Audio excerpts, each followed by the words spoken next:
On May 21st, a grand jury in the Middle District of Tennessee returned a sealed indictment charging Abrego Garcia with alien smuggling and conspiracy to commit alien smuggling in violation of Title 8 U.S.C. 1324. What has changed is Donald Trump is now President of the United States and our borders are again secure.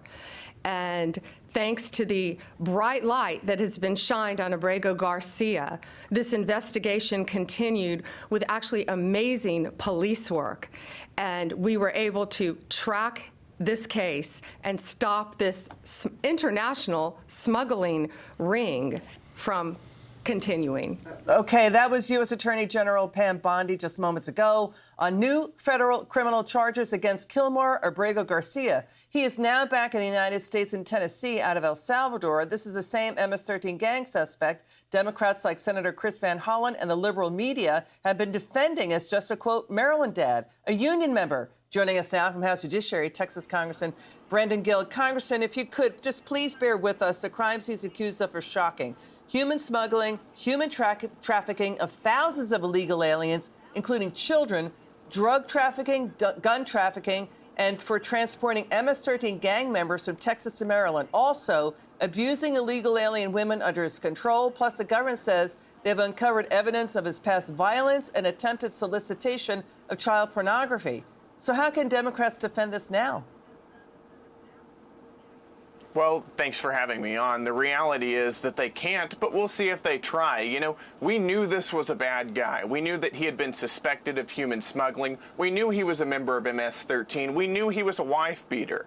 And yet, Democrats time and again defended him. He was the Maryland father. He was the one that Democrats wanted to go out and have margaritas with, while Republicans were raising the alarm and telling the truth and saying this is somebody who never should have been in our country in the first place. Now we have new information, and which shows us that President Trump was even more right than we thought he was before. That this is a guy who we believe has taken over 100 trips into the United States smuggling women and children that he beat and abused, that he was smuggling narcotics and weapons into our country. It is disgusting. This is somebody who should face justice, and then he should get the heck out of our country. Congressman, what do you expect the Democrats to say now about this? Well, listen, for so long during this administration, Democrats have sided with illegal aliens over American citizens every single time. Now, I challenge them, if they would like to defend this man who has been also accused of soliciting nude images of young children, then they should go for it. They should show the American people who they're really looking out for, because they've been looking out for illegal aliens, and Republicans are looking out for American citizens who want to live in a safe country where these kinds of people are not pouring across our southern border. We want to make this country great again, and that means getting illegal alien human traffickers and drug smugglers and abusers out of our country. So, you know, MS-13 is listed as a foreign terrorist organization. We've talked to so many border officials and we've interviewed so many lawmakers and senators.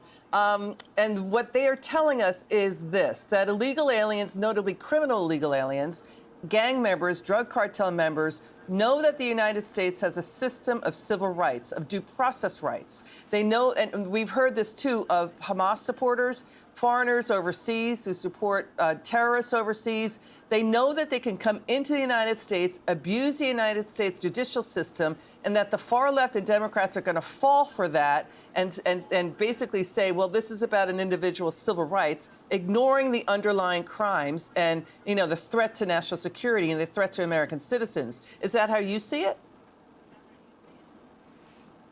You know, what oftentimes get ignored is the very first crime, which is the fact that they came into our country illegally.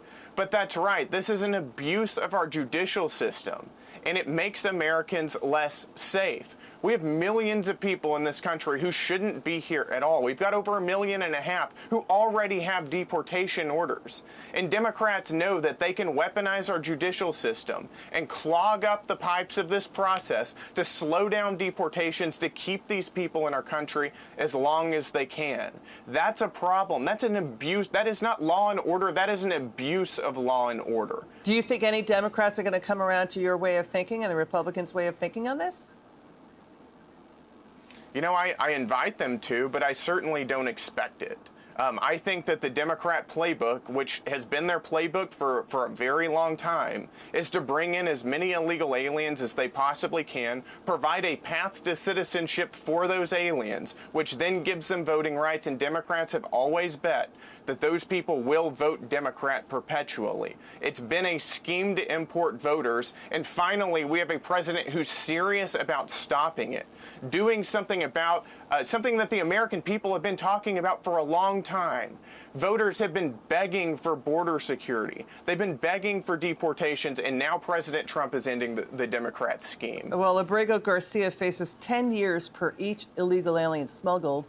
He's accused of smuggling thousands of them, so that means life in prison here in the United States. Congressman Brandon Gill, thank you so much for joining us.